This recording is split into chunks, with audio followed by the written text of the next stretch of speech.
फूलपुर गांव में सीमा अपनी माँ और दादी के साथ रहती थी। उनका परिवार बहुत गरीब था। पिता के मरने के बाद जमींदार का कर्जा चुकाना बहुत ही मुश्किल हो गया था। सीमा ने सोचा कि अगर वह शहर जाकर काम करेगी तो घर का खर्चा भी चला सकेगी और जमींदार का कर्ज भी उतार देगी। सीमा शहर चली जाती है और एक किराने की दुकान पर काम करने लगती है। दुकान शहर के बीचों बीच थी। शुरुआत में सब ठीक चल रहा था, लेकिन कुछ ही दिनों बाद सीमा के घर से एक खत आता है। खत में लिखा था, हम यहाँ ठीक हैं, लेकिन जमींदार बहुत परेशान कर रहा है। इतने कम पैसों में हमारा काम नहीं चल रहा है, हमें और पैसे चाहिए। ये पढ़कर सीमा बेचैन हो गई। दिन रात मेहनत करने के बाद भी वह पैसे नहीं भेज पा रही थी। उसे कुछ और काम करने की जरूरत महसूस हुई। एक दिन जब सीमा दुकान पर काम कर रही थी, तभी एक लड़की उसके पास आई। उसका नाम उर्मिला था। वह बोली, क्या आप किसी को जानती हो जिसको रूम पार्टनर की ज़रूरत हो? मुझे एक जगह की तलाश है। मैं इस शहर में नई आई हूँ और अपना खर्चा कम करना चाहती हूँ। मुझे भी पैसों की तंगी है। अगर तुम चाहो तो मेरे साथ रह सकती हो। इससे दोनों का फायदा होगा। उर्मिला मान गई और दोनों एक साथ रहने लगी। धीरे धीरे उनकी दोस्ती मजबूत हो गई। एक दिन सीमा ने उर्मिला से कहा, मैं बहुत परेशान हूँ। मुझे पैसों की सख्त ज़रूरत है। इतने काम के बावजूद गुजारा नहीं हो रहा। सीमा, तुम बिल्कुल सही कह रही हो। अगर हमें इस शहर में टिकना है तो हमें कुछ बिजनेस करना होगा। लेकिन हमें कुछ आता ही नहीं, हम क्या करेंगे? हम कोई पार्ट टाइम बिजनेस जॉब के साथ भी कर सकते हैं। वे दोनों बहुत सोचने लगी, लेकिन उनके दिमाग में कोई अच्छा आइडिया नहीं आया। इसी बीच उन्हें बहुत तेज भूख लगने लगी, तो सीमा बाहर से मोमोज लेकर आती है। जब दोनों मोमोज खाने लगी तो उर्मिला के दिमाग में अचानक एक आइडिया आया। वाह, मुझे एक शानदार आइडिया आ गया। क्या आइडिया आया, मुझे भी बताओ। क्यों ना हम मोमोज का बिजनेस शुरू करें। यहाँ आसपास कोई मोमोज की दुकान भी नहीं है। जो एक है वह ठाकुर की दुकान है, जो बहुत दूर है। उसके मोमोज में कोई खास स्वाद भी नहीं है और महंगे भी बहुत ज़्यादा हैं। पर एक बात है, हमें मोमोज बनाना तो आता नहीं। तो क्या हुआ?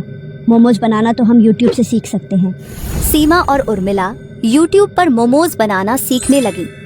उन्होंने अलग अलग तरीकों से स्वादिष्ट मोमोज बनाना सीखा।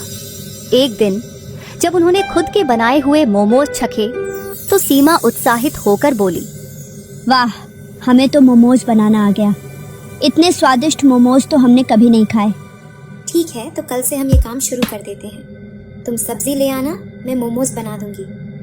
ठीक है, मैं जब शाम को नौकरी से आ जाऊंगी तो हम ठेला लेकर बाजार चलेंगे। वहाँ अच्छी खासी भीड़ होती है और हम अपने मोमोज भी सस्ते में बेचेंगे, जिससे हमारे पास ज़्यादा से ज़्यादा लोग आएंगे।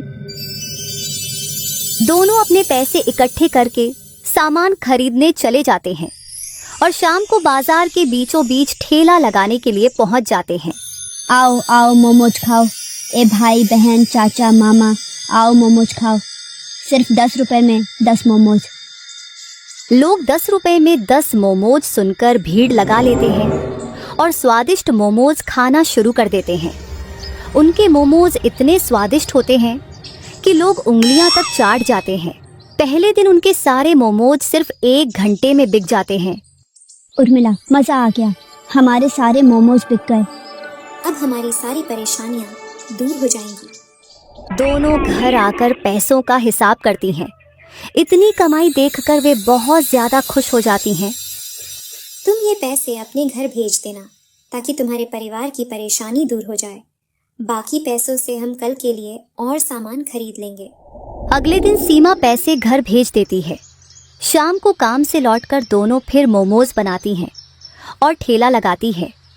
जैसे ही वे ठेला लगाती हैं, वहाँ फिर से भीड़ इकट्ठी हो जाती है।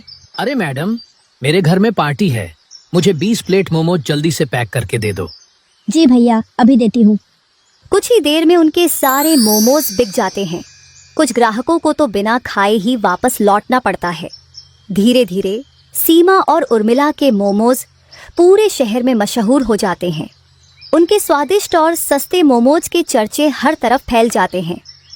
इसका असर ठाकुर की मोमोज की दुकान पर पड़ता है। लोग उसकी दुकान पर जाना बंद कर देते हैं और उसकी दुकान पूरी तरह से बंद हो जाती है।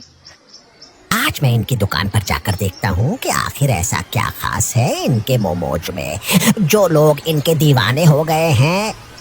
मेरी दुकान तक तो कोई आता ही नहीं। ठाकुर उनके ठेले पर जाकर मोमोज खरीदता है और खाने लगता है। इतने कम दाम में इतने स्वादिष्ट मोमोज, ये कैसे हो सकता है? मेरे यहाँ इतने महंगे मोमोज बेचने के बाद भी ऐसा स्वाद क्यों नहीं आता?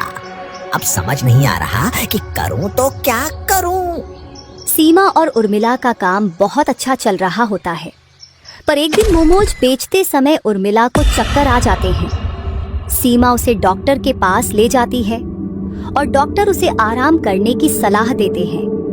उर्मिला के बिना सीमा ठेला नहीं लगा पाती और ठाकुर इसका फायदा उठाकर अपनी दुकान दोबारा खोल लेता है। मेरी वजह से हम ठेला नहीं लगा पा रहे हैं। अब तुम अपने घर पैसे कैसे भेजोगी? कोई बात नहीं उर्मिला, जब तुम ठीक हो जाओगी तब हम अपना काम दोबारा शुरू कर लेंगे। उस रात जब सीमा की आंख लगती है तो उर्मिला हमेशा के लिए सो जाती है। सुबह सीमा यह देखकर फूट फूट कर रोती है। वह इतना दुखी होती है कि खाना पीना तक छोड़ देती है। एक रात सीमा अपने कमरे में होती है, तभी अचानक लाइट जलने और बुझने लगती है और अचानक से उसके सामने उर्मिला की आत्मा चुड़ैल के रूप में प्रकट होती है। कौन हो तुम? मैं उर्मिला हूँ। मैं तुम्हारे लिए वापस आई हूँ। तुम्हें परेशान देखकर मैं भी चैन से नहीं मर पाई और मैं एक चुड़ैल बन गई। चलो हम दोनों मिलकर सब कुछ ठीक कर देते हैं। अगले दिन सीमा जब काम से लौटती है तो चुड़ैल मोमोज तैयार कर चुकी होती है। सीमा, ये लो मोमोज, इन्हें बेच कर आओ। सीमा मोमोज बेचने जाती है और उसके सारे मोमोज फिर से बिक जाते हैं। कुछ दिनों बाद सीमा बीमार पड़ जाती है और काम पर नहीं जा पाती। अब तुम आराम करो, मैं तुम्हारा सारा काम कर दूंगी। उर्मिला की आत्मा मोमोज बनाकर तैयार कर देती है और वह सीमा का रूप लेकर उन्हें बेचने जाती है। ये सिलसिला ऐसे ही चलता रहता है। धीरे धीरे सीमा अपने परिवार का सारा कर्ज चुका देती है। उर्मिला, अगर तुम नहीं होती तो मेरा क्या होता? तुम मेरी सच्ची दोस्त हो। आओ मुझे गले लगाओ। अब मेरे घर का सारा कर्ज खत्म हो चुका है। मैं अपने गांव वापस जा सकती हूँ। ये सब कुछ अब छोड़ना पड़ेगा, लेकिन जो पल मैंने तुम्हारे साथ बिताए वो हमेशा मेरी यादों में रहेंगे। मेरे जीवन में तुम्हारे अलावा और कोई नहीं था। मैं चाहती थी कि तुम्हारी मदद करूं। अब मुझे भी मुक्ति मिल जाएगी। तुम मेरी सबसे अच्छी दोस्त हो और हमेशा रहोगी। तुम भी हमेशा मेरे दिल में रहोगी। इतना कहकर उर्मिला की आत्मा, जो कि चुड़ैल के रूप में होती है, वह गायब हो जाती है। सीमा अपने गांव लौट जाती है और अपनी माँ और दादी के साथ रहने लगती है, लेकिन वह अपनी उस दोस्त को हमेशा याद करती है जिसने उसकी इतनी मदद की थी।